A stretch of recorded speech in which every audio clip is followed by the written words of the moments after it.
Hooldamise eest toetuse maksmine. Nüüd, kui ma olen hooldamise eest toetuse maksmisel läbinud esimesed nii-öelda tegevused, ehk siis ma olen loonud uue menetluse, mille sisuks oli hooldaja määramine, olen selle hooldaja määramise menetluse sees näidanud ära 2 subjekti, olen ära näidanud nende 2 subjekti omavahelise seose, millest esimene pidi olema selgitav seos ja teine pidi olema hooldaja hooldatav seos. Olen üle kontrollinud, et hooldatava küljes on ära näidatud siis vajadusel puuete andmed, siis nii-öelda 5. sammuna saan ma alustada uue menetlusega, mille sisuks ongi hooldamise eest toetuse maksmine. Nüüd uue menetluse alustamine, jällegi vasakult menüüst klõpsan menetlused ja seejärel avanenud aknast klõpsan nupule lisa uus kliendi menetlus. Uue pöördumise lisamisel jällegi näitan ära pöörduja isikukoodi ja pöördujaks peab nüüd siis seekord olema kindlasti hooldaja. See tähendab seda, et STAR kontrollib selle pöörduja isikukoodi järel, kas tema on olemas seos teise isikuga ja kas sellest seosest tulenevalt on pöördujal olemas hooldatav. Nüüd, kui pöörduja andmed on näidetud, siis pöördumise aeg ja pöördumise liigiks valin siis taotlus hooldamise eest toetuse saamiseks. Kui pöördumise andmed on täidetud, klõpsan edasi. Järgnevas aknas jällegi toimub rahvastikuregistrist andmete kontroll ja näidatakse mulle rahvastikuregistri järgset elukohta ja staatust. Kui kõik andmed on korras, klõpsan edasi. Kolmandas aknas jällegi tuttav kliendi üldandmete leht, kus oli kohustuslik välisotsiaalne seisund ja võimalus siis näidata, kas kliendil on ravikindlustus, soovi korral õppimise andmeid, tegeliku elukoha andmeid, postiaadress, juhul kui on vaja.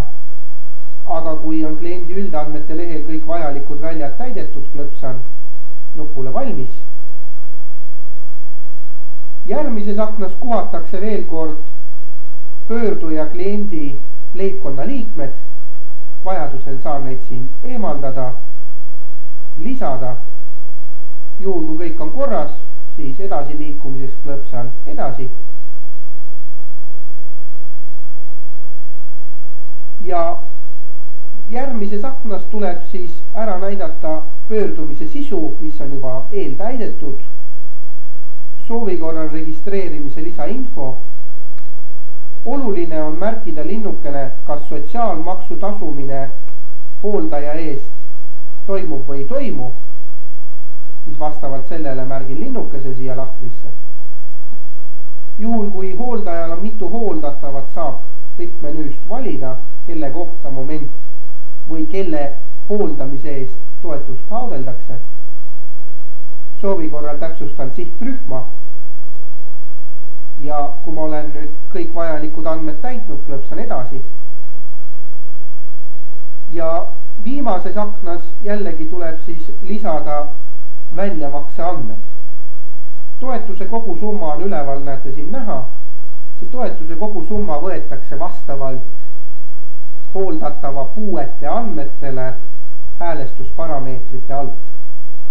Mul on võimalus praegu täita ära siin väljamakse andmed. Näiteks ülekandega panen arveldusarve numbri, valin arveldusarve panga ja kui kõik väljamakse andmed on lisatud, klõpsan nupule lisa toetuse väljamakse nimekirja. Samas ma võin väljamakse lisada ka hilisemalt, kui ma pöördumist ja taotlust üle vaatan või kui ma asun reaalselt seda abinõud rakendama. Kui nüüd väljamakse andmed on vastavalt vajadusele soovile täidetud, siis klõpsan salvesta ja sulge nupul. Ja nüüd on mul loodud siis uus menetlus. On näha, et see on riiklik hooldaja toetus leibkondadele. Ja kui ma soovin nüüd seda olemasolevat või äsja sisestatud pöördumist ja taotlust üle vaadata, siis klõpsan valikul pöördumised ja jällegi selle pöördumise järel detailvaate nupule. Avaneb mul selle pöördumise taotluse ülevaatamise aken, kus saab veel kord kõiki andmeid üle kontrollida ja vajadusel pliiatsi nuppude ehk muuda nuppude all ka muuta. Saan teha teate tagasilükkamise kohta, aga mis kõige olulisem, kui kõik andmed on korras, soovi korral muudetud, täidetud, siis edasi liikumiseks, et seda abinõu reaalselt rakendada, klõpsan nupule uus abinõu rakendamine taotluse alusel.